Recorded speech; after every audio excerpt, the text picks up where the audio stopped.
Welcome, everyone, to another episode of Into the Pit. And I have here Archbishop Plato Angelakis. Yeah. Angelakis. Okay. There you Well, I thought that was a pretty cool name for a priest. So, go. It's unique. I stand out, unfortunately. well, we want to get to know you a little better, and then we'll get into a conversation about what you do. Oh, okay. Well, I do lots. So what would you like to know? Well, tell us where you were born and raised, and how you Oh. got into the priesthood. Yeah. Well, I was born in Montreal, Canada, 1964. Didn't stay there long. We moved across Canada a lot. Eventually, we ended up in Hamilton, Steeltown. I was raised there. Went to school there. Did my high school and everything else. Yeah, I've always wanted to be a part of the clergy. I was born and raised Greek Orthodox. Later on, when I married, my wife was Catholic, so I converted to Catholicism, and then I tried to become. I couldn't get into the Greek church as a priest. At the time, they wanted someone who speaks quite fluent Greek. I do speak fluent Greek, but not to the level they're looking for clergy at the time. Now it's changed. They can speak English, they don't care. But back then, 20, 30 years ago, that was the case. So I gave up the thought of even trying to become an Orthodox priest, to the Greek Orthodox. So, I let it go. Then there was an opportunity to become a permanent diaconate in the Catholic Church, where you're a married man could be a deacon but not a priest. But I thought, okay, well, this is my way of kind of being involved in the church. I tried twice to get into that. That didn't work out. So I just resolved to think, okay, this is not meant to be. Anyway, I ran into an archbishop out of Wisconsin who took me under his wing. I met him at a conference, and he elected to train me and then ordained me. And of course, this was through the independent Catholic Church. Okay. So understanding that there are numerous churches that are independent from Rome, but are still Catholic, but they run autonomously, and they're not under the Pope, and they don't follow the precepts to that letter. They run autonomously, and they have their own sort of high authority. The good thing about that is you don't have to worry about the politics as much, the political Rome politics, that is. But we're still Catholic. We do follow the same rules, the same rituals, policies, sort of thing, sort of the morals. But we don't need to necessarily go through so many channels to things. There are several Polish National, Mexican National Catholic Church, the Ukrainian Church, the Greek Church, several churches that have broke apart for various reasons, political reasons and war, whatever the main reason is. I just happened to be ordained by an old Roman Catholic bishop, and to the old Roman Catholic Church, quite large, and then I joined the Mexican National Catholic Church, and Archbishop John Parnell out of Texas, Fort Worth, Texas, as a matter of fact, took me under his wing, and I became a Mexican National Catholic Church, so clergy. I'm not Mexican, but they kept the name. Mexican National Catholic Church is, they kept the name Mexican because it was part of the Mexican Revolution. Yeah, the national government at the time was trying to oust the clergy and the church, and the peasants and some clergy that remained behind. A lot of them were martyred, fought to keep the faith in the churches, and they won. When it was all said and done, the Catholic Church wanted to instill their own bishop. Back in Mexico, they said, no, we want to do our own thing. You weren't here when we needed you. We want to. So they made one of their priests a bishop, and they became autonomous. And the Pope at the time said, fine, it's granted. So that's sort of the basic history of the Mexican National Catholic Church. That's where I'm now attached to. Being independent is wonderful because now I'm able to do these things that we're going to talk about, the exorcisms and things like that. I don't need the pontiff's permission, the Pope's permission, another archbishop's permission.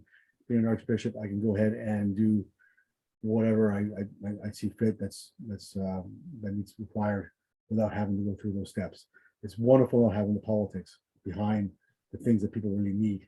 And it's also the time factor is much less because you're not running through the political red tape to get this done.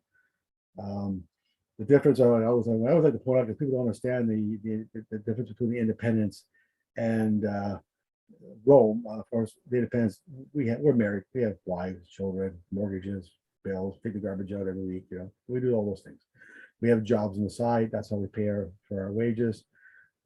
And what makes us legitimate is a thing called Apostolic Succession. If you're aware of it, it's basically, we can trace back our lines of succession right back to Christ. So by the laying of the hands. So when I became a bishop, or priest and a bishop, laying of the hands was passing on sort of that ordination. It's this laying of the hands. As the Father sent Christ laying of the hands on the apostles, send them forward, and then that carried on. So I can trace my lineage back to the Mexican National Catholic Church to the Apostle James. And I have a clear, legitimate line. Actually, Pope Francis is kind of somewhat attached to that line, being from South America and whatnot. So that's where my legitimacy comes in. People say, "Oh, how do I know you're a real priest and a real bishop?" It's the apostolic line of succession. I have popes, I have saints, I've got bishops, that are in that line that I can show, that it follows right through, because James went west to Spain, across to the Americas, of course, north into Mexico, and up in the United States, and of course now I'm the only one in Canada, so it's spreading north. So that's sort of important to make note of, because people will think, well, you're not part of Rome, so what makes you a legitimate sort of bishop, and how can you do exorcisms? Well, we are autonomous. We were granted that by the Pope to run our own affairs, and recognize that we are not part of Rome, but recognized as being valid because of our apostolic succession. I'll leave it at that. Well, honestly, I don't know a whole lot about the Catholic Church. About the closest I know is my first wife was Catholic, and we had our daughter christened when she was born. Other than that, I really don't know a whole lot about it. I actually grew up in a Methodist church, but then I converted to being a Baptist, and now just more on the spiritual side and not really affiliated with the religion, I guess you'd say. Yeah. But my question, when it comes to exorcisms, what makes you determine that a person is in need of an exorcism? Well, a lot goes into this, and a lot of people think, it's, you get a phone call and you leave and you show up and you do your thing, your holy water, you do, the power of Christ compels you, you do your thing and you do your ritual and it's done. It's not the case. It's an extensive process. Again, being independent, my process is a little bit shorter than what if you had called Rome and say, there's someone possessed, then of course, they've got it. There's a lot of investigative work that needs to be done. There needs to be a thorough investigation. Usually, my approach is somewhat a little bit different, but the rituals and things that I do are the same as what Rome would do. I need to investigate. I get a call, I think I'm possessed. Well, okay, give me a little story, a little background. I will send in a paranormal team. I have many around the world I can send. The ones that are really good. They set up the cameras. They do their thing like anybody else would do. We try to capture some stuff to see if it is actually demonic. If it is maybe just an earthbound spirit that just hasn't moved on, or maybe it's something. Maybe it's mental illness, and we get a lot of that as well. A lot of schizophrenics will come and say, "I'm possessed." Well, you may be schizophrenic. There is a difference, and I have taken courses at the Vatican online, because I can't actually attend Rome, but I am actually registered to go to Rome at some point to do the actual exorcism course that they provide. But I can't because of the COVID. That's pending. But I've taken some courses online, and it was quite good. It was quite educational, and they show exactly why the investigation is necessary, why would we need to go through the process of weeding this all out? Because if not, everybody will say, I'm possessed, I'm possessed. I mean, I've had people call me and say, I lost my house, I lost my family, I lost my job, I'm possessed. Well, no, you lost your job, you lost your wife, you lost your family. You're not possessed. And first of all, anybody that calls me up and says I'm possessed, I doubt that. Right. As you wouldn't be asking, a demon wouldn't be calling me up and saying, "Hi, I just possessed this guy. I want you to come kick my butt." Not going to happen. Those particular cases that are very extreme, that the person cannot ask for help, it's usually a family member or a friend that reaches out to me or someone and says, "I think my mom has a problem," and then someone else that reaches out on their behalf, because that person is not going to be calling. They're happy where they are, in that state. But when some person calls that, no, you could be, there's attachments. It starts with an attachment. You go somewhere, you rub shoulders with somebody, you got involved with something, whatever. Now you have an attachment, and that's all it is. It's just an attachment. It's there. It's lingering. It's going to wait. It's going to kind of eat at you. Then it becomes like an oppression, and then an infestation, and then and eventually you don't deal with it, it's going to be a possession of many levels. But no, we can nip it in the butt before that. Recognize it. So I mean, the process is long, and it can be as long as necessary. There's no like, well, we got to get it done within 30 days. Send a team in. Let's investigate it. Let's see what's going on. A really good team, one with good equipment, knows how to monitor the EPs, and all kinds of things, and get some audio, get some video. We send in a person to do interviews. We'll sit down with the family and say, okay, what's going on? And interview not just that individual, but the siblings, the spouse, and then we have someone else that will investigate the home, the history of the home, the land, everything. We do a thorough, and that takes time. People have to come in, they have to spend a couple of nights. We do some sit-down interviews. We get consent forms, and I get the consent forms because it's to protect me, to protect people, because we're about to do something. And I mean, things can go sour, and they have, right? And people have been incarcerated for it. They try to help somebody, end up thrown in jail. We'll figure. But we get a consent saying you want this, and then we document everything. Now I am a registered nurse as well, so and a lot of people that I work with, like my empath, which you interviewed, Kia, Sister Kia, she's also a nurse. So we'll do vitals, we'll do a whole medical history. I'll sit down, I want to know all the medications you're on. I want to make sure you have a heart condition. I mean, I'm not going to do an exorcism on you, and I'm going to tell you down and start, getting at this thing. If it is in fact demonic, you have a heart condition, I have to balance sort of the ritual, and know when to stop and give it a break, because I'm going to be monitoring vitals, and I'm going to, be monitoring your, right? It's not like there's a lot involved and a lot of people involved.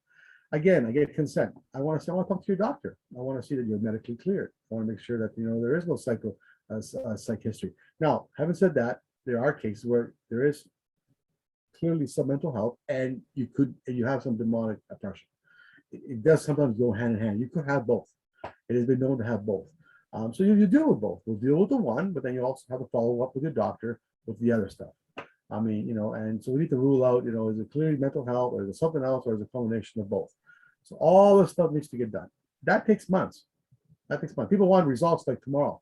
Can you come, well, I'm not Harry Potter. I'm not coming with my magic wand and it's done, I need, and I give homework. I mean, during this whole process, you get homework. I want you to start praying, get the Bible out. I want you to start to go back to church. What church do you go to? I don't care if it's Catholic. It can be Baptist. It can be Methodist. I don't care. Find a good church base. I need you to go you have to start doing the work yourself. Everybody wants a quick fix. Come deal with my problem. I don't believe in God. Well, I don't believe in the Catholic Church. Well, come fix my problem. And then, I want to get back onto my life. It doesn't work that way. So, I need to, where's the crucifix? I don't see it on the wall. I don't see the Bible on the table. I don't see, you go to church. Oh, I always stop going. Well, maybe you start going, and then we start, what did you do? What did you get involved in? What did you conjure something up? Did you get involved in something? Usually sit down one-on-one as a priest and hear confessions, hear the one-on-one, it's confidential, obviously. And through that, I can find out what has been happening or they've been involved in that might have sparked an opening door to this oppression or whatever it might be happening. So there's a lot of that goes on. I send them oil, salt, sacramentals, spread the oil around, spread the salt around. I want you to start doing these prayers. I have a very specific set of prayers that I will actually send that I want done.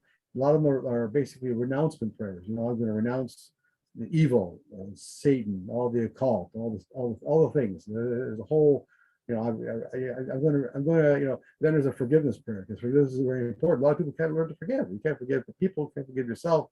Then, we're not going to make it headway here. So we need to start changing you, and getting you, because I'm going to come, do my thing, I'm going to leave, and then the rest is up to you. And that's your journey, and your journey is going to go on for months to years. I know people that are still working on things, but things are improving in their lives. I'm just there, basically. People ask, "What is an exorcism?" I'll tell you. I'll give you the real simple term.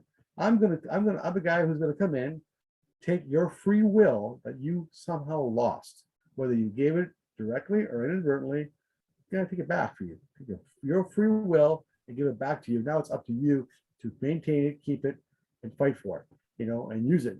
Because somewhere along the line, you've lost your free will, and you're not in control anymore. I'm trying to tip the scales, if I may, from you have less control, and this thing that's bothering you, this infestation or demonic depression, it's got more control over you.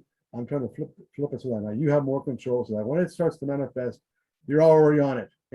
Holy water, the prayer, the Bible, scripture reading, whatever it is that you're going to do, and all of a sudden it's gone. So every time it comes up, you're going to have more wins than losses. So I'm tipping the balance, and that's what I do for these people. Then the journey is theirs, and I'm there to support them along the way and whatnot. So before I even go in and do any of that, we do a lot of investigative work, interviews, all these things that I mentioned have to be done. Medical review. I want to make sure that you're medically okay. I don't want you having a stroke or a heart attack while we're holding you down, and this thing inside you is taking a toll on your body. I want to make sure, right? So all these things are in consideration. Lots of paperwork, lots of signing. Then I have to prepare the team, the entire team that's involved. We're talking about a lot of people. We're not talking 2-3 people here. We're talking about people who are going to be investigators and interviewers and who will assist me. They all have to be prepared in mind and body. If you got something going on at home, you're having a fight with your wife, and you're having some marital issues, you're going through a divorce, you're not coming with me. I need people with clear heads, focus, because whatever's there is going to use all that against people. Right. I've gone into an exorcism once. And I learned along the way, and I made a lot of mistakes. And my mistakes, I learned. So now I've changed my practice a little bit. Where I brought in a gentleman and a lady. They just wanted to witness an exorcism. I didn't think anything of it. Okay, sure, if you join me, you can do some reading. I'll do the ritual. You do the response, whatever. And as soon as I walked in, this lady sitting in the chair, with her eyes kind of all rolled up and wets her eyes, and she looks at the guy and says, "Does your wife know you're cheating on her?" Looks at the woman and says, "Does your boss know you're stealing money from the company?" Boom! They ran out. These guys just ran out because they're like, yeah, because they know those things about you. They know evil knows how to get you, and to throw you off balance, right? So you need to be really solid, and that applies to me. If I'm not ready, I'll fast. People ask, how long do you fast? I'll fast for as long as I need to fast to know that I'm ready. I'm going to go there solid, because I'm going there solid. To me, God is not 50% on Wednesday, 45% on Tuesday. Saturday's a good day. He's more 80%. Sunday's the best day. It's 100%. No, God is 100%, 24/7, 7 days a week.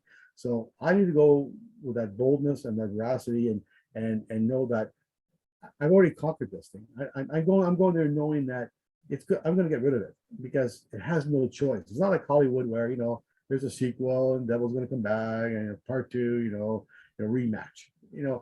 It has to go.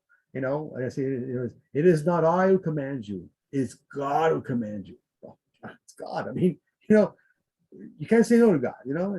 It's Christ who commands you, where every knee will bend. So it has to obey. It's got no choice. It's not like Hollywood. And then people think, oh, we're going to see this fantastic thing you're going to do. Trust me, most of the time it's boring.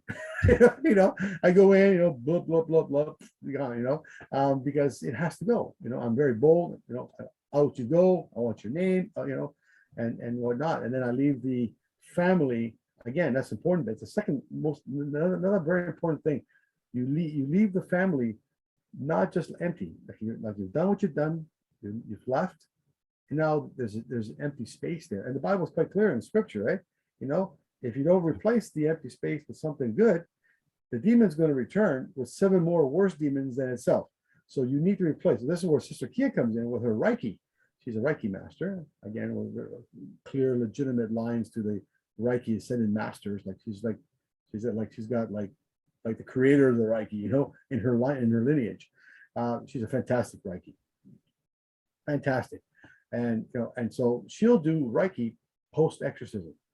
Get the person relaxed, realign their solar plexus and all their energies, because I believe in that too, right? That's the other thing about me is I'm more esoteric than Rome, where I will use an empath, someone who's got who's a sensitive, who is an empath. I will use people who have gifts, because all gifts come from God. It's just that the gifts need to be used appropriately for the purpose of God. It's God's gift, so that's what we're going to use it. I will use people who have extraordinary gifts. They're not necessarily, and some are pagans. Sister Kia was a pagan witch when I met her, and a good one. And she would, she knew her practice, and she did her sage, and she helped a lot of people. And she just came to me one day and said, I want to be a sister. It was her choice. It was something I imposed on her, and that's how she wanted to sort of serve going forward. I think she saw that there were independent Catholic bishops and priests that were part of Rome, because Rome sort of seems to sort of scare people away from the church, where I think a lot of independents are now people are embracing them, because we have wives, we have kids, we have problems, we have bills, we have mortgages, we go through stress like anybody else. So we're normal people, so they can relate to us a little bit better. I use Kia for the Reiki. She fills them up, gets them back into sync, and then of course with all the other tools I've left them, the oil, the salt, the prayers, the books, the Bibles, the crucifixes, the sacramentals, the holy objects. I leave them everything to go forward with lots of instruction and support and backup. They are usually pretty successful, and they can move on, and then tip the balance where now they can. Because I told them, just because I'm here today doesn't mean that thing ain't going to try to come back tomorrow. So you now have the tools to fight it. You're no longer the victim. You're going to be, okay, you know what? I know who you are. Get out. Because you do have some authority as an individual. You don't need a priest. You do have some authority to say, I don't want you in my life. That's the free will. I'll give you back your free will. That is your authority to say, you know what? God gave me this free will, and that comes with power. That comes with power. That's the reason why the devil left hell, and rebelled against God, because God gave us that free will that he didn't give the angels. And they rebelled against that. That free will comes with power. You could say, no, I don't want you here, and gone. I want you out of my house. There's boundaries here. Out. And it does actually. It's very effective. People need to have that confidence. So I give them that. That's my job. If you had to guess, what percentage of the cases that you get would you say are legitimate? Well, okay. Let's see how I can answer this question, because it's kind of, I can answer in kind of two ways. I'll just say an exorcism is not just the ritual, right? Right. There are many forms of exorcism. Reconciliation, confession in the Catholic Church, a confession in the booth, right? And the Greek Orthodox, you confess to God through the priest or whatever. But confession is an exorcism. It's a form. It's liberating. It's liberation. It's deliverance from your sins, and therefore that claws that are on you from evil, right? Right. A baptism is a form of exorcism. If you do the old-fashioned Latin rite exorcism, baptism, they've changed it now since the Vatican II Council, but the pre-Vatican, If you do a baptism, the child is outside the church, and the priest asks the godparents, "What do you wish from the church? We want to have our child baptized. Are you going to follow the rules? Are you going to do this? You're going to, you're going to see that this child has the spiritual teaching as a godparents." That's that's sort of the ritual. But what they do before they enter the church, in the old ritual, not the new one, they changed it. They do a small exorcism outside the church in regular street clothes. Then the child is brought into the church, baptized, dressed in white, then leaves. So an exorcism needs to occur because, but they've taken that away now. They're taking that part away. But that is part. And so a baptism is, in essence, an exorcism. So there's different forms of exorcisms, really. I mean, what we're talking about is, the one on the TV, 1977, and Linda Blair, the whole thing going on. That occurs too, at the worst level. But along the way, there's many, many, many forms of exorcism, and that is just like certain things, right? Right. So having said that,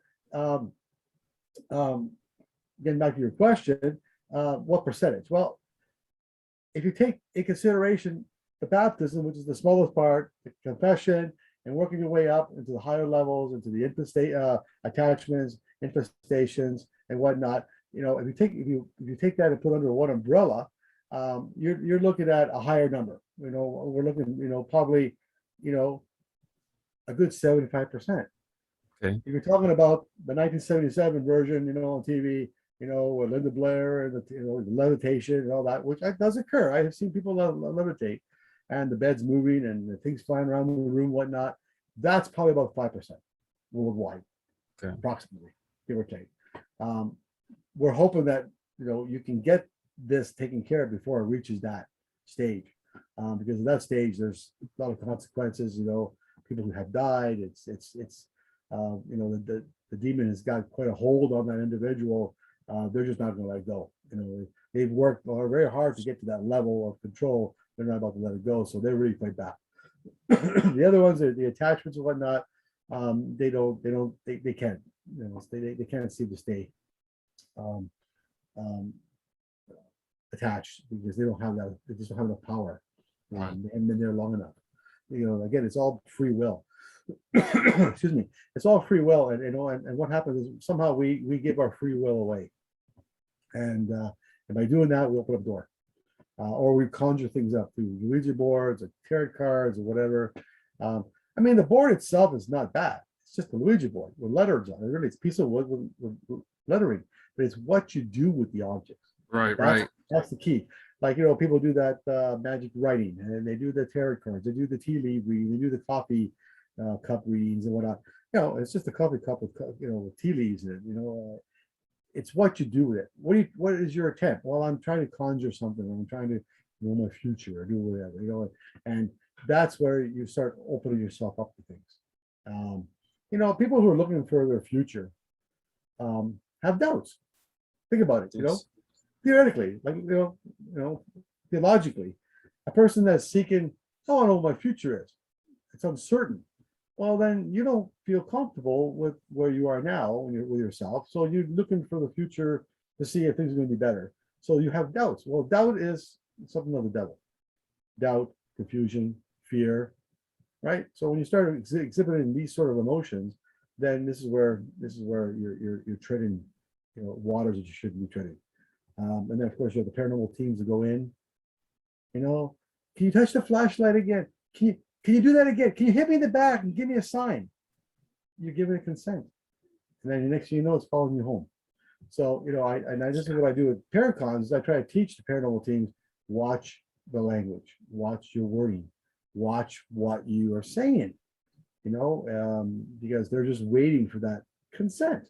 A good example, Father Amorth, who recently passed away in his 90s. He was the Vatican's #1 exorcist, and he wrote many books, done thousands upon thousands of exorcisms. He was so good at it. That we're not encouraged to indulge in the demon. Like if I'm doing an exorcism, I just say silence. I can't. I don't want to hear what you have to say. He went ahead and started to ask questions. how did you get into this girl? How did you get into this person? You know, what happened? You know, and it commanded the demon to respond. So he Mhm. actually wrote a book and he wrote down some of these things. I'll just give you one example. Is um, you know, when a groom wants to marry a bride, goes to the father of the bride, says, you know, I'd like to take your daughter's hand in marriage, you know, I'd like to have your blessing and whatnot. Very romantic, very nice. But there is actual historical backing to that sort of custom. Mhm. Um, you need the consent and the blessing of the parents. It doesn't matter how old you are. You can be 18, 25, 16, it doesn't matter. But in the eyes of God, for lack of better words, the children are the property of belong to the parents. And as Right. the Bible says, the man leaves his home to join with the wife's home. So that's all in scripture. Right. If the father or the mother do not give the blessing, what you're really inadvertently doing is you're cursing. If you're not going to bless, you're doing the opposite. So if you're cursing the marriage, then that marriage is doomed to, you know, and you need that. That blessing is required. When you don't get the blessing, then that's why you see these constant. Well, my whole family, every marriage has failed. You know, so there's got this. You have this chain of events. So you need to break that intergenerational ties. Right. There is rituals for that too. Um, Things that the demons have said that they will curse a family up to 9 generations. So something your great grandmother might have been involved in.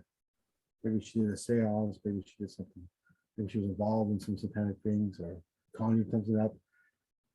You know, 9 generations into your family home, for example, you know, all of a sudden you're having problems. You don't realize you have problems. Uh, you know, because you know it's been 9 generations. You haven't been alive that long. Will actually manifest up to 9 generations.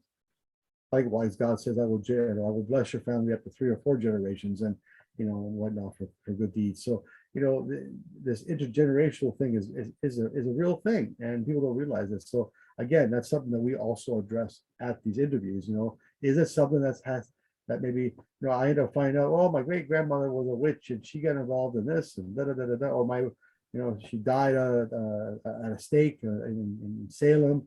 You'd be surprised some of the stories. So then I start putting the, you know, two and two together. I think, okay, let's try to find the cause, and then let's correct the cause and move forward and make the changes in your life, and then let's break the chain so that it doesn't go forward. You know, you start fresh from now going forward. So yeah. So again, those are the numbers that I'm giving you. It's 5% for the real extreme cases, which I think is actually growing. It's starting to climb a little bit, and the rest is just a wide variety of just little mishaps. People just don't know what they're doing and not sure what they're saying, and you know, attending certain things. Oh, I attended. We went to a seance. We had fun. Da, da, da, da. Well, you know, you open yourself up. It's basically, you know, if you're gonna knock on Satan's door, he's going to answer. You know, I don't make a point of going to some demonic door or knock on a door, say hi, you know, with two coffee. You know, like you know, all these paranormal teams. That's what essentially that's what they're doing. They're going to these people's homes. And you know, it's fascinating work. I mean, I'm all for the science, you know, but it Right. has to be done professionally and safely. But you know, they go to these people's homes and they, oh, sorry, excuse me, they go to these people's homes and they just go ahead and start rambling on and doing this and doing that, all for the hopefully for the opportunity to capture something on audio or video. You know, Hmm. look for the golden grail of the paranormal. Oh, I finally caught, you know, an operation or something. But you know, we really have to be careful because um, the Bible's quite clear in Ephesians. The book of Ephesians is quite clear. It first says, number one, God says, don't dabble in the occult and whatever. But if you're going to dabble, he goes on to say, if you're going to dabble, because God obviously knew that, you know, in the future this was going to happen. If you're going to dabble, you know that you're not dealing with flesh and blood. You're dealing with the spirit world, and they got different rules. They operate different rules than we do. Okay, and if and then also be prepared. Use the armor of God, right? Protection. That Yes. goes on to talk about, right? So it gives you that book of Ephesians gives you the entire manual for a paranormal world. people that are going to, it's right there. It says, first of all, I don't want you going because, you don't need to go. It's because I don't want you dabbling because it's too risky. But if you're going to go, then you know that you're not dealing with the same as the spirit world, the physical world. You're dealing with the spirit world, and it's a whole new ball game. It's much Right. larger than our world. And and then have the armor of God. Gird yourself with salvation, and the armor, of protection. And it talks about the helmet of salvation. It's all those virtues and things that you need, to be able to go in. And that's why I say, being prepared and solid in your mind to go in, with that battle, if that's what you're going to do. If you're going to do battle, so it gives you that's actually a manual. It's like it's an outline. It's wonderful when you look at it from that perspective. People read it and they read something else. But I try to explain to them, well, that's not what it's like. You read it, that's what it's saying. It's saying, be careful what you ask for. Oh yeah, of course. I'm But doing more restorative um, damage control than actual real exorcisms lately. People have called me up saying, we muffed this up. We ruined it. We did something wrong, and now we don't know what to do. So I find a lot of that happening. So lately. yeah, well, when I first got into the paranormal, the team that I was on originally, I don't think they quite knew what they were doing because, you watch these things on TV, the ones that are over glamorized, Oh yeah. and they provoke and things like that. And I learned that should be the furthest thing from your mind. Never provoke anything. If you capture something great, you go in and you investigate, but to sit there and taunt whatever is in there, number one, you have a tortured soul probably, and they don't need to be tortured anymore. Or you've got something demonic. I mean, you don't know what you're dealing with when you go in a lot of these places. Well, the earthbound spirits that haven't moved on, like people need to understand that um, they're like us. They just don't have a body anymore, and they have a soul and a spirit, and their essence is the same as us. So we need to treat them with respect. It's not a circus, and they're not here to perform for us. Exactly. And then if it's a demon, if it's something evil, then it's easily dealt with. Now I find that when there are spirits left behind, children or other people or not, there seems to always be some kind of demonic entity lurking sort of in the background. Because it's all about energy. Like you and I, we're all energy, right? I mean, nothing here is solid. Like the TV, you and I, this is just molecules moving at a certain speed. There's absolutely nothing here that's solid. It's just energy moving at a certain speed that creates the presentation of solidity or liquid or whatnot. So when they move on, they're full of energy. These souls are all just pure energy, and so forth. It's very attractive to the demonic because they're not like they need to feed off that. And so what I find is if there's a demon hanging around, I end up trying to first move kids forward, go to the light, move, give people absolution, say, I forgive you, you're free to go where God wants you to go. And then once they're gone, and I think the demon is very easy, or the demonic or any evil that sort of lurking tends to leave very quite quickly because there's nothing there to keep it there to feed off. And just waiting for an opportunity. They cannot enter our realm. Again, it's all free will and consent. If you don't give the consent, they cannot enter. We have earth, we have the higher, the next level of heaven, and then of course the upper level. And that middle heaven is where the demonic lurks in the spirit. It's that spirit world just above us, and it can't cross into our realm unless we allow it. And and a lot of people would turn on the TV and to see the things that are going on, the evil we do, the wars, all that. We have inadvertently always open doors for them to come through, but they were never able to do that. They were supposed to keep their distance, and they were not supposed to actually cross that threshold. But we then again, having said that, in all fairness, we crossed their threshold, and we go into paranormal events, and we're opening up portals and mirrors and all kinds of rituals to open up an access to their realm. So, tit for tat, I guess, if you want to call it that. They try to get into our area. We seem to try to want to get into their area. And again, we're knocking on Satan's door, and he's going to answer. Something's going to answer, and then there's necessarily going to be something pleasant. But again, I'm into the science, and it's great to do the things professionally and the investigative work. And if you capture something, great. If you don't, well, it's been a great night. I order pizza and go home. But some people are really adamant about that. And of course, you have TV people who that's another thing. I get a lot of TV personalities who call me, who are on TV. I won't mention names, out of fairness, but they're out there. They're in the limelight. They're doing these shows, and of course, and I know a lot of it is glamorized, and some of it's added to it, and accentuated and whatnot.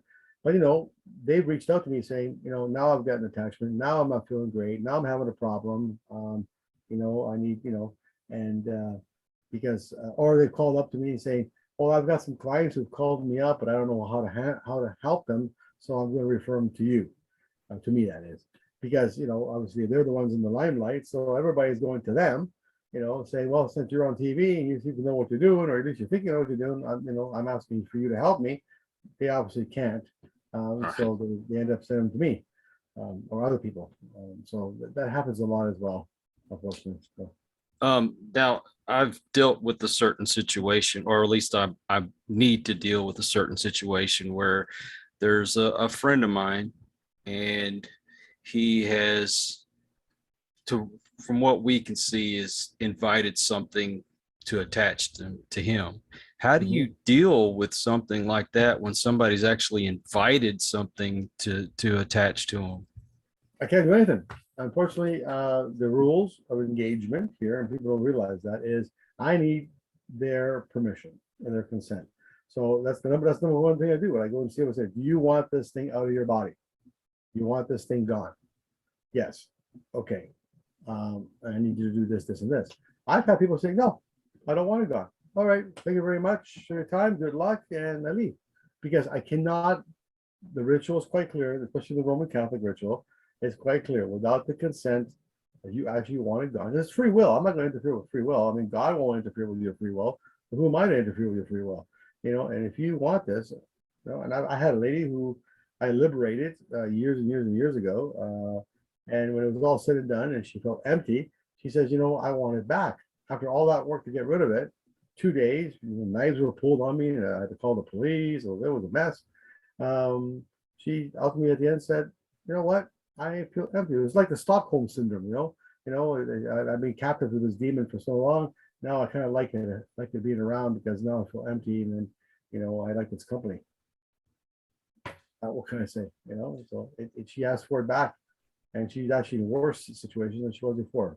So, so again, I learned my lessons as I progressed through this ministry, and learned the things that I should be watching for, be more careful, and taking more precautions, and really up in my game, and up in my practice, so that I'll cover all grounds, and I'm still learning. It's a learning process. I mean, again, I didn't start out as being an exorcist. I was a priest, a bishop. I was doing marriages, funerals, blessing, whatever.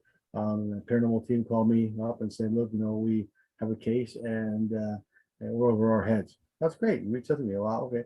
I wasn't experienced at all. I said, "Okay, I have my ritual book. I figured I'd just go and just do the ritual. Read the ritual out and be done with. We just read the words, and I figured, what's the big deal, right?"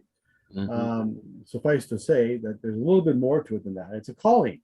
And if you don't have the calling, then it's not going to work. You can say, "Oh, I'm a demonologist, and I'm a priest, and I can exercise, or I'm just a lay person, and I can do exorcisms," unless, it's one thing to want to be that, but it's another thing when you are called to be that, and you have God's blessing and support and the power to back it up, to do that job.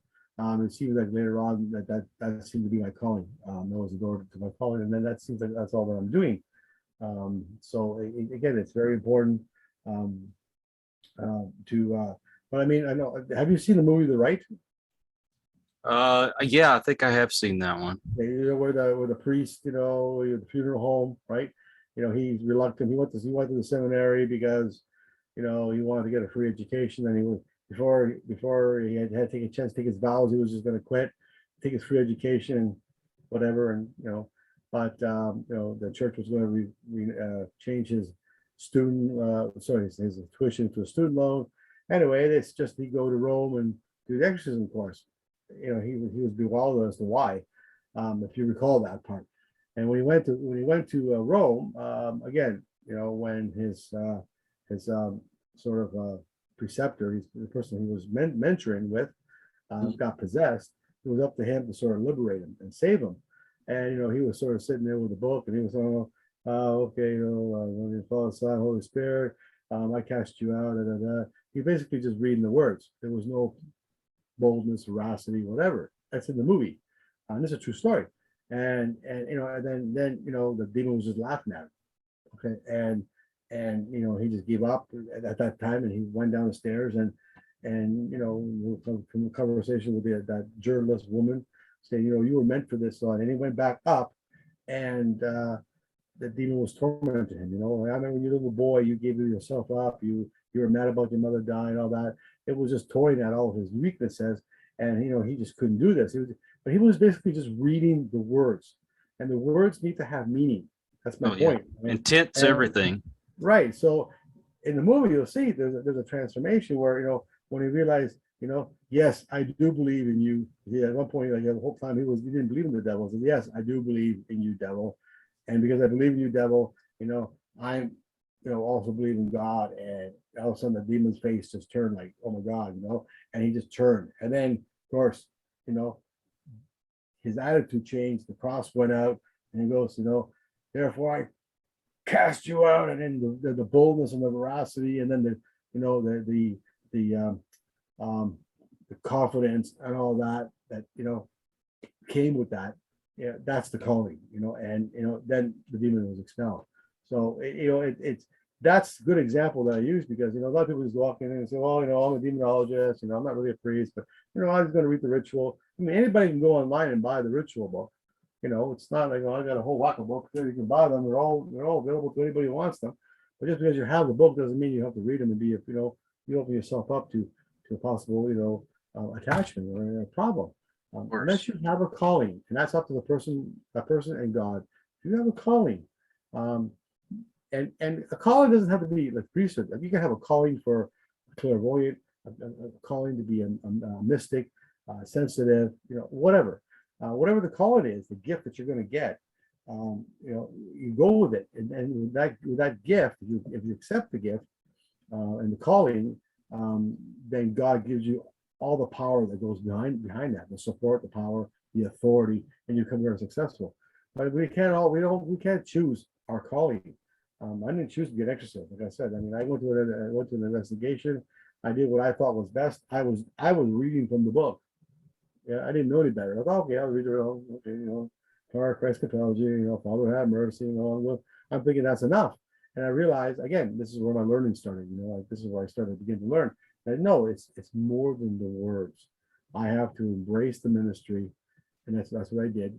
And then that came the power. And now when I go, it's like, okay, I turn it. Like right now we're talking. I seem cool, calm, collective. I'm fun loving and smile, whatever. But when I go into the situation and I'm ready to do my ritual, I turn into a whole different demeanor. I'm more bold. Like, don't talk to me kind of thing. I'm going in like with anger, not anger, I'm like anger, force, power, authority, and I'm not relenting. I'm going into battle. So my whole countenance change, and that's where it's the effectiveness. I learned all that along the way. What works, what doesn't work, and why it works. So, yeah, we talk a lot about talismans and things like that, and what I tell people, if you put intent behind it, then yes, it will have power to it. But if you don't have that intent, you just think, oh well, I bought this at such and such store because that it came from that store, so it's got to be powerful.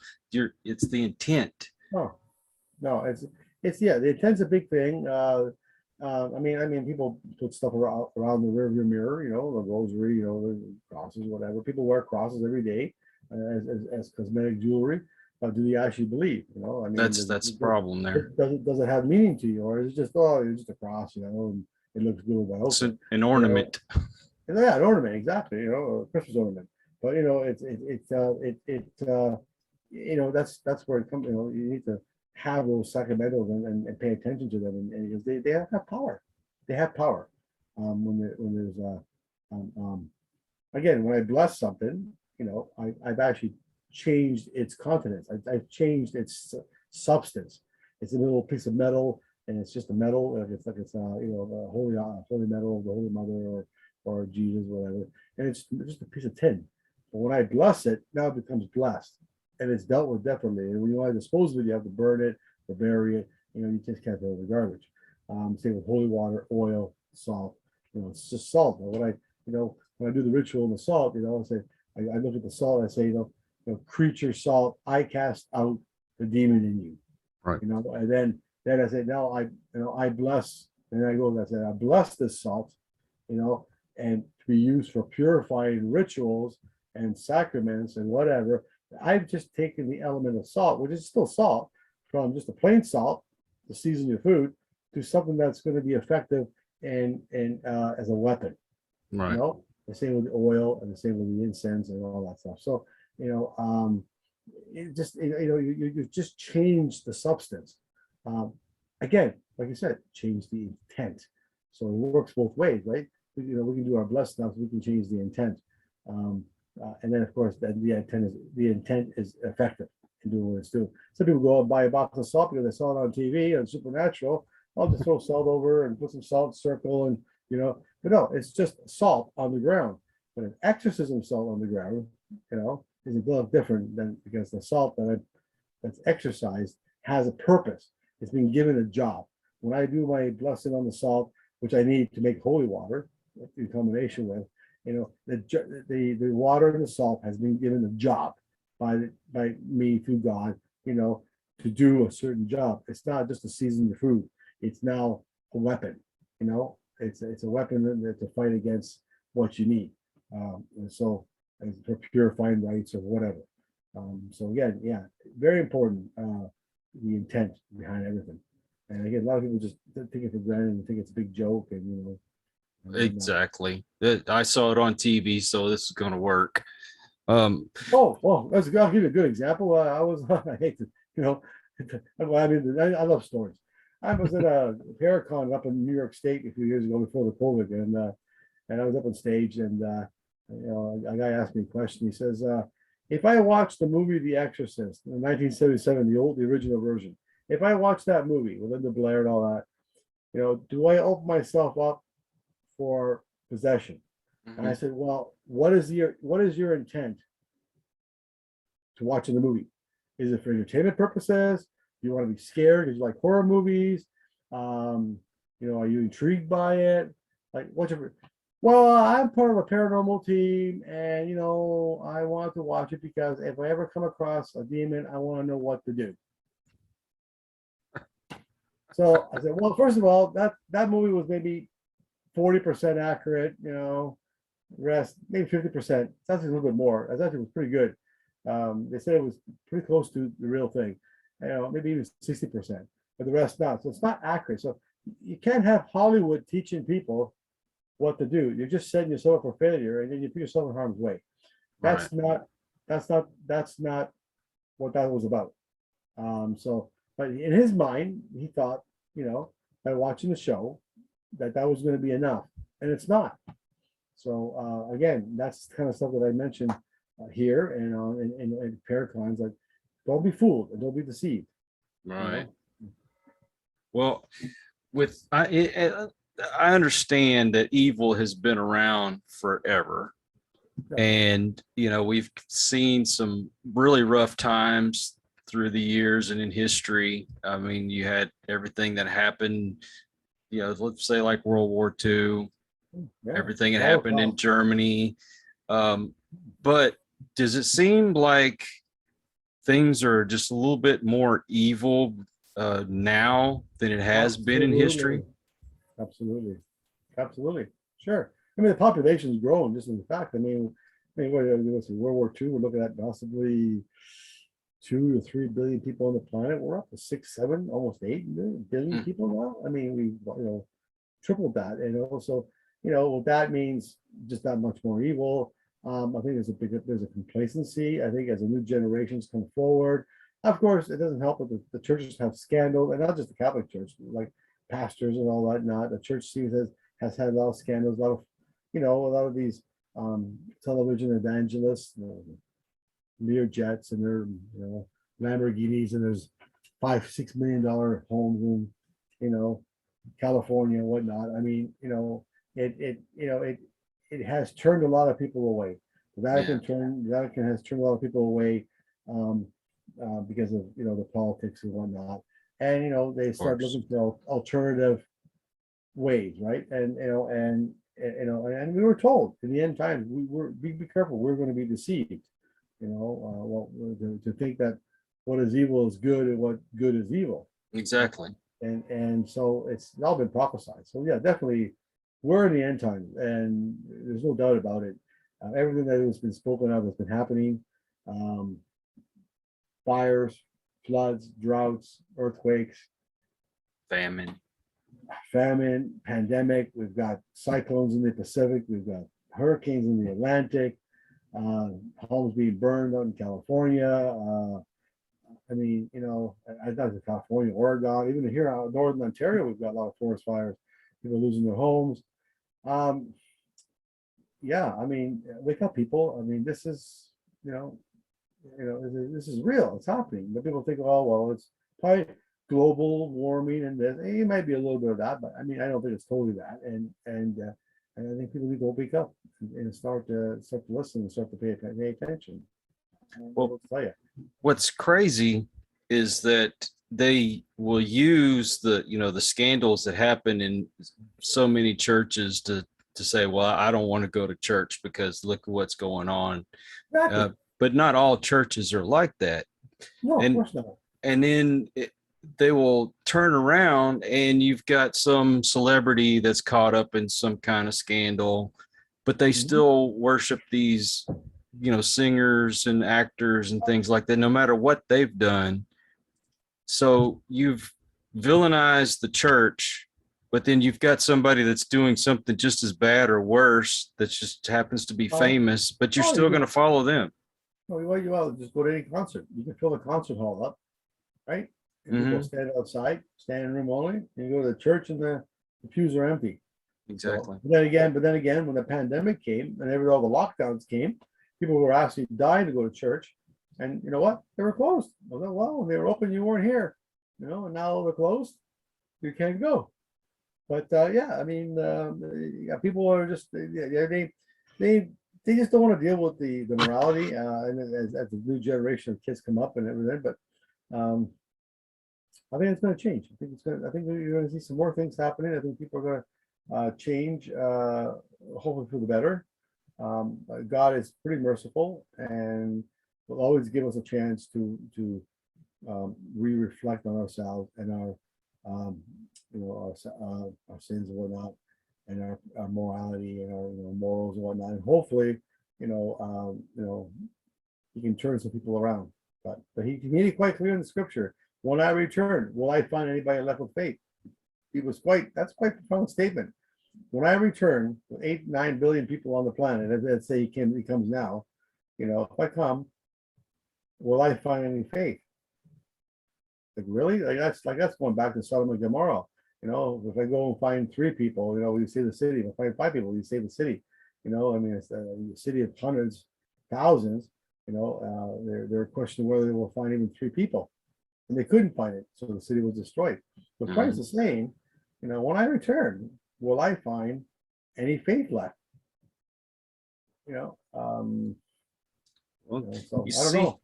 You see how bad things are now, and he still has his hands on us. But once he lifts his hand away, how bad is it going to get? Very bad. Very bad. And do you think that has an effect on the veil between this world and the next, and it's why we're seeing more activity now than ever? Well, I mean, I think God uses the devil too, right? I mean, God uses, giving the devils a test us and whatnot, and to try us and to see. Um, I mean, he tested Job and whatnot. In the book of Job, he tested. That's another good book to read. But I don't know. I don't know. I mean, I think there's mercy's still here. I think that mercy and forgiveness is still available. I think there will come a time when God, like I said, will lift his hand off and say, okay, now I'm going to be the God of justice.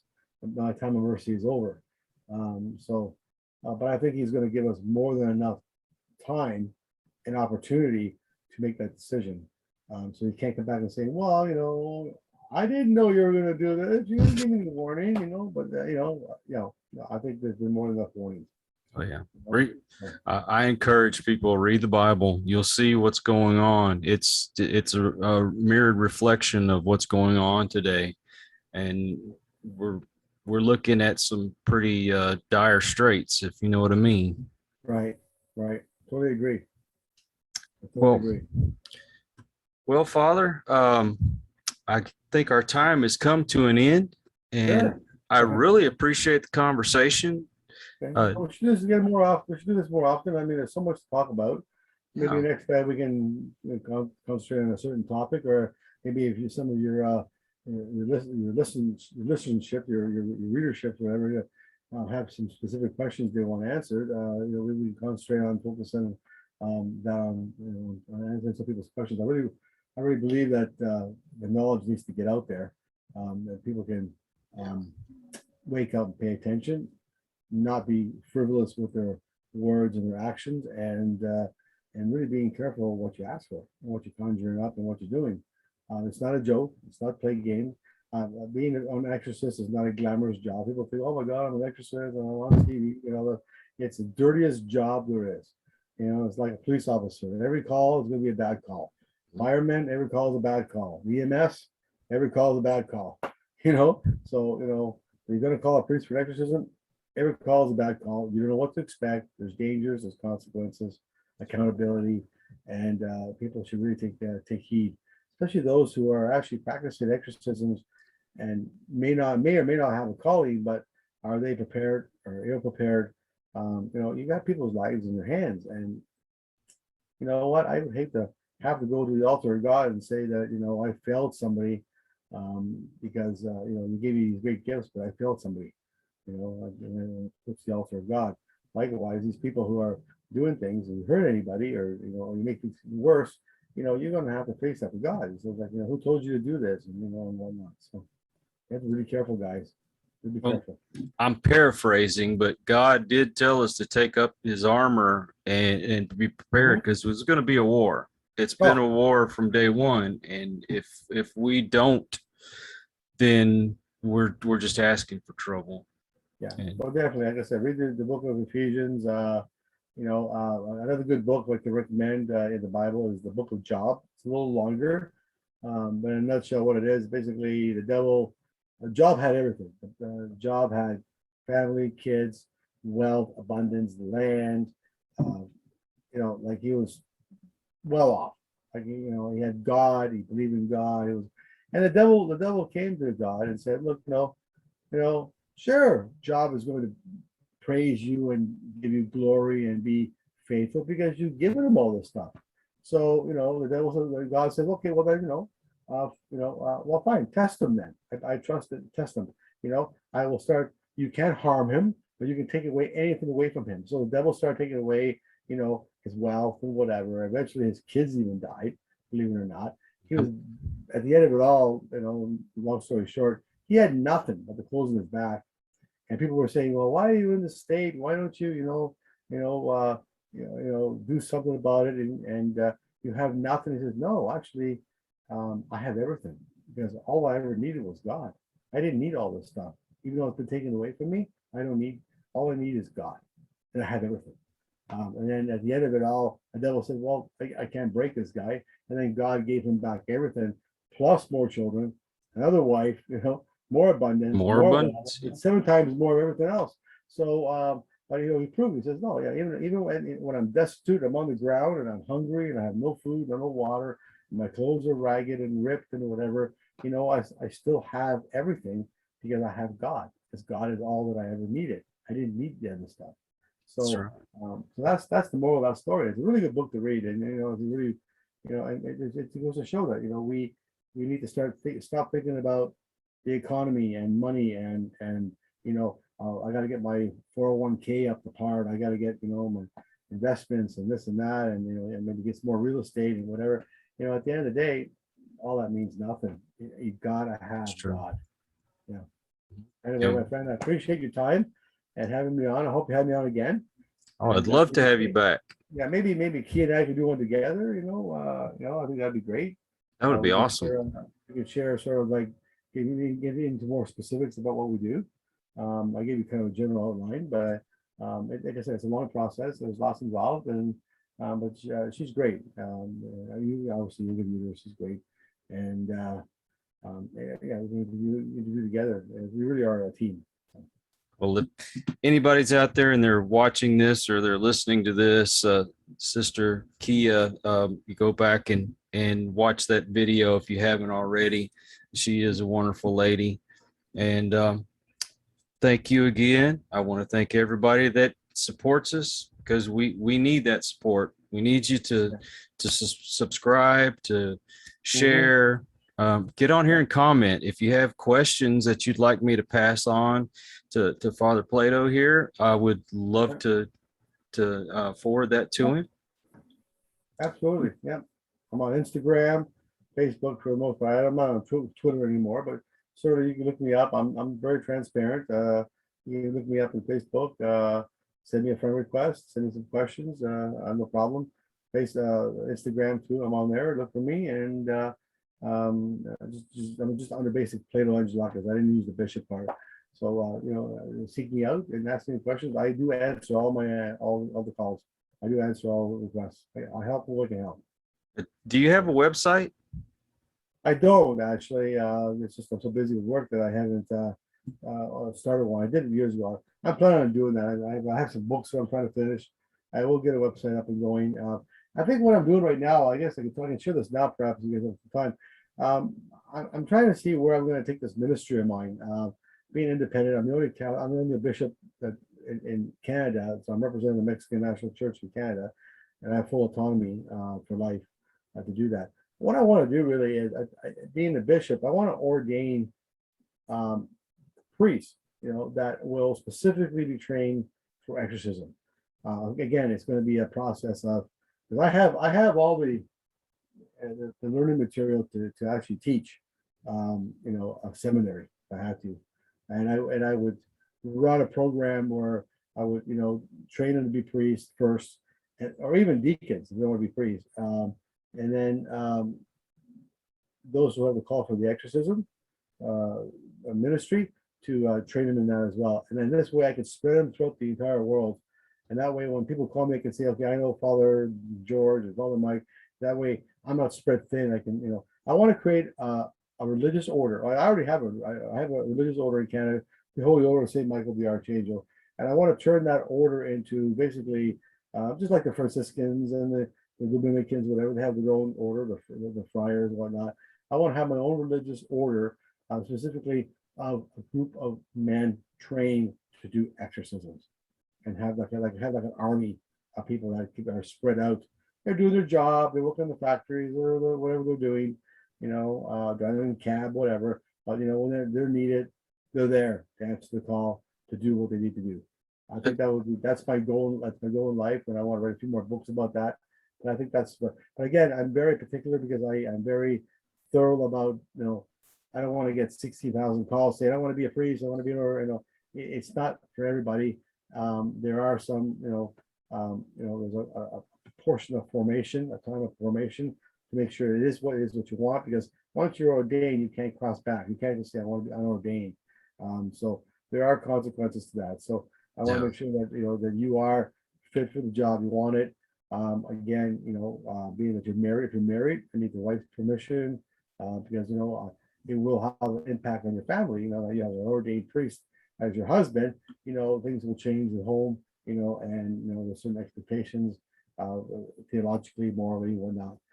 socially. So the family needs to be on board. There's a whole process about that, but that's what would be my goal. And I find that would be the hardest challenge, to find people who have the calling, want to do this, are committed, because I know, and not just get ordained and then go out and just use it as a title, for themselves, self-serving title. I want them to be able to work, and bring you from Kentucky, bring you from Texas, bring you from wherever, and say, okay, and if you don't want to be a priest, just be a deacon. Deacon is just sort of a lower level priest. You can't do confessions, you can't do marriages, but you can certainly bless. You can do an exorcism. You can do married people, various things you can do. Still very productive in the church, and yet not have that full priesthood, which ties you down a little bit more. So again, that would be effective too. So that is my goal. So I mean, that is my plan. I think that's a long-term plan, but I think that would be great if I could leave that as a legacy, that I could have an army of priests that can are fully trained, professional, have the support, the backing, the education that's necessary, security checks, all that, and are spread throughout the world, ready to serve when you get a call from somebody from the UK, England. Well, obviously we're not going to go there, but we know someone who can actually go because he lives down the street. That sort of thing. That's my goal, anyway. Well, I used to preach. I was a preacher for about 5 years, and I got ordained, and so I do marriages and stuff like that. But that'd be very interesting. But I'm not Catholic. Well, I mean, yeah, you're not Catholic, but I mean, yeah, you have to at least be converted to at least be a deacon. Again, it's a calling. So, I know that you left one church to go to another church. Now you're more into a spiritual person, and that's great. I'm all supportive of all of those things. But you have to understand, like, I use the Roman ritual. Like, so if you ask a Greek Orthodox priest to do an exorcism, that he ain't going to use the Roman Catholic ritual. He's got another one. They have their own ritual. I don't use because I'm not Greek Orthodox anymore. Right. You talk to a rabbi, a Jewish rite, he has his own ritual for exorcism. It's not the same as the ritual that I'm using, which is the one 1977 from the movie. That's the Catholic. Okay. And if you ask someone who's Muslim, they actually have rituals for demonic oppressions and whatnot, and they do exorcisms as well. They have their own ritual specific to their culture and their religion. So I mean, if you want to be in my religious order, you'd have to be Catholic, or at least a deacon in the Catholic Church. But I mean, if you get a call that this is what you want to do, the ministry is probably more important than the fact that you joined that particular church. Do you know what I mean? Right. Like, do you know what I'm saying? It's like, the fact that you can practice that ministry specifically to do with exorcism is far more important and more prevalent than, well, I joined the Catholic Church. No, you join so that you can have access to use legally, who God within the ritual to conduct an exorcism in the Roman Rite. If you want to join the Greek Orthodox or the Muslims or the Jewish, then you have to use their rituals and their rites and their processes and their sort of protocols. So that's where we sort of, unfortunately, that's where Kia decided to become a sister, because she can take her clairvoyancy and now use it as a sister. She actually has more authority to do an assistant exorcist as a sister than a pagan witch working with it. Do you know what I'm saying? So she's now under the clerical kind of umbrella. So that's why she changed, because she really it was more important for her to be able to function effectively as an exorcist assist, clairvoyant, than a pagan witch doing pagan rites alongside a Catholic bishop. So you see, so she did it more for the ministry than she did for joining that particular religion. Do you know what I'm saying? Does that make sense? And at the same time, she really didn't change her title. She's doing the same thing. She went from a clairvoyant to a mystic, because in the Catholic Church, mystic is the same thing as a clairvoyant, which is a different term. So she's still the same thing. And I had two of the bishops also did a coronation with her along with me. So three of us supported her, and we now officially made her. She's actually a Catholic mystic, and she gets divine messages and whatever in regards to doing God's work. So she Right. did it more for the ministry, but she did it for the fact that, well, you know what, I actually don't want to be pagan anymore. I want to be a Catholic sister. She did it. She did the transformation so that she can function more effectively in the ministry than as a pagan. Oh, gotcha. Well, I mean, in all honesty, I always felt like my calling was just to help people, not necessarily get into exorcism, but to try to bring that positive message. But if anybody's out there that is interested, I will put up the links to your social media so they can get a hold of you. But take Yeah. it seriously, people. Take it seriously, not Yeah, just. I've got a few people who are on board who are actually helping me. They're not ordained, they're helping me. And that's what's Mhm. going to happen. It's going to be a process. This won't happen overnight. You know, if you wanted to help and be in my ministry, certainly reach out, and I'll put you on my list. I got someone just recently from Africa, who and one from Pakistan, who wants to be part of my ministry, and then he's doing things to help, and sort of join with me. And he's not really ordained yet, but at some point, throughout the course, if you find that, you've been doing this long enough and you really, really want to do this and take the plunge, then certainly, that's something we'll look at. But, you're welcome to join the ministry, and I would definitely utilize you effectively throughout wherever you may be residing to help me with cases and help me with interviews and help me with whatnot, and still be a part of something that's helping people. And may I remind you folks, it's all in the intent. So if you're doing it just for kicks, that's the wrong reason. But the funny thing, but God will know that, and you will get Yeah, exposed, and you will be ousted. Yeah. So exactly. yeah. But once again, I have to say thank you, and I really would like to have you come back. I'd like to have Anytime. another conversation, and because there was Certainly. still other things I wanted to talk to you about, but we'll catch up and do that again another time. And Absolutely. I guess until the next one, everybody take care, be good to Stay one safe. another, God bless. be safe, and Yeah. peace. Peace. Poor boy.